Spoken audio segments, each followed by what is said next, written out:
Of all the challenges that have existed over the last few crazy years, Animal Crossing has been one of the few constant positives in a sea of trials and tribulations. The world of Animal Crossing is a bright, colorful, happy place where any player, regardless of skill level, could come to relax and unwind and enjoy the simpler things in life, like collecting insects or fishing and getting mostly sea bass, decorating their house and stargazing.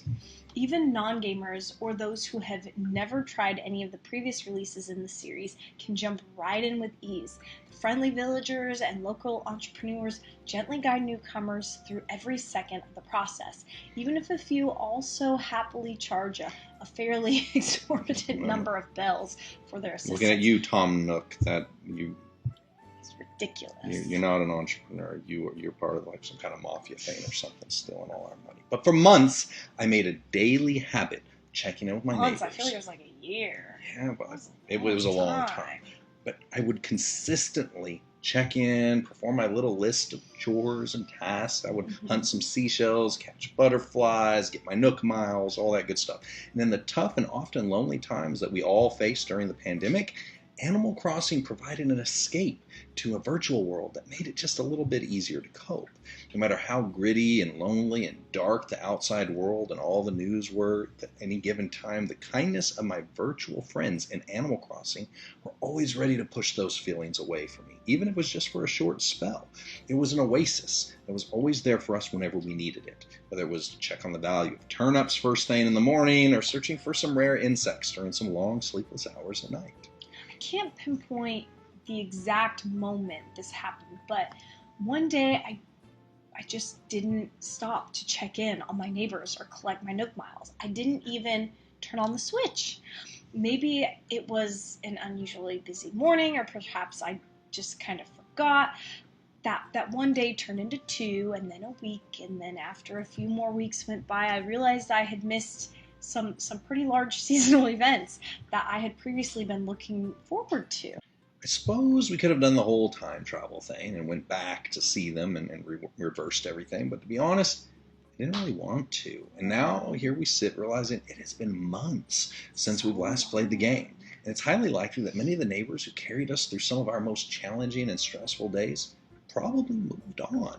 They may have left the game, and they stopped waiting for me to ever return. I don't even want to know what my mailbox looks like. I didn't mean to simply use all of these villagers and then discard them once I no longer needed them. It just kind of happened. This game and all of the characters that populate it were always faithful to me when I was at my lowest point. But I was less than faithful in return. I was the worst kind of neighbor in a game that was built around being neighborly. Now sure, just be transparent. These are video game characters, fictional characters. So they're not real. But the truth is, I find this pattern play out in my real life and my walk of faith more than I care to admit. Many times in my life, I have behaved like the unfaithful wife to the prophet Hosea. Her name was Gomer, in the book named, Hosea. I promised my life, my love, and my devotion to the Lord, only to eventually forget how good He has been to me. And I regress back into some old habits, some old sins, and a self-serving lifestyle that He had delivered me from. Not because I intended to, I didn't set out to, I slowly forgot about Him and all the things that He has done for me. Just like my regression in Animal Crossing, one day turned to 2 days turned into a week, and next thing you know, it had been months since I had last truly connected with Him. Animal Crossing wasn't designed to be played finished. It doesn't even have an ending. It was designed to be played each day and through every season, an experience that only reveals all of its secrets to those who willingly invest their time into it on a consistent basis and remain committed to it. Sadly, through my experience in the world of Animal Crossing, I've realized I'm not a great virtual neighbor, not even a very good real-life one. And through the story of Gomer, Hosea, I definitely think you should try reading it. I completely identify with her situation as the unworthy recipient of love from someone who showered me with nothing but good gifts and brought me into his family, even though I haven't been consistently a faithful follower in return. But here is the best part of that story. Once Gomer was bought back by Hosea, we have no record of her ever leaving him again. She finally made the decision to allow herself to be fully loved and to love in return.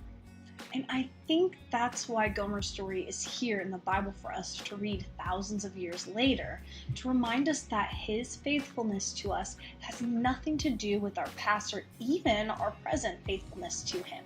He loved us in our most unlovable state, and he remains committed to us regardless of our indiscretions and moral failures. Just like Gomer and her experience with Hosea, each of us were bought back after being born into sin, as well as making our own sinful choices. The Lord loves each and every one of his Gomers, not because we have a clean past or a pure heart, or because we chose him first. We did none of those things. He pulled us out of the miry clay that we had fallen into. No matter how sordid our past has been, or how we may have failed him even after our conversion, he is ready, willing, and able to wash all those sins away again with permanence. And the Lord doesn't bring us back as second-class citizens either. We are all equally unworthy neighbors, receiving his gifts of grace and mercy that we never deserved in the first place. The moment I turned my Animal Crossing game back on, I was embraced with open arms by each character, with my relationship fully restored. My access to my old house, my mailbox, and my accounts were ready and waiting for me to return to the place where I belonged. I didn't have to do anything to earn my place back. I just had to return home. And for all of us who have found ourselves acting as bad neighbors in our real world, the Lord doesn't care where we have been or what we have done. He just wants us to come back home and receive his endless forgiveness, love, mercy, and grace again. And this time, he wants us to stay.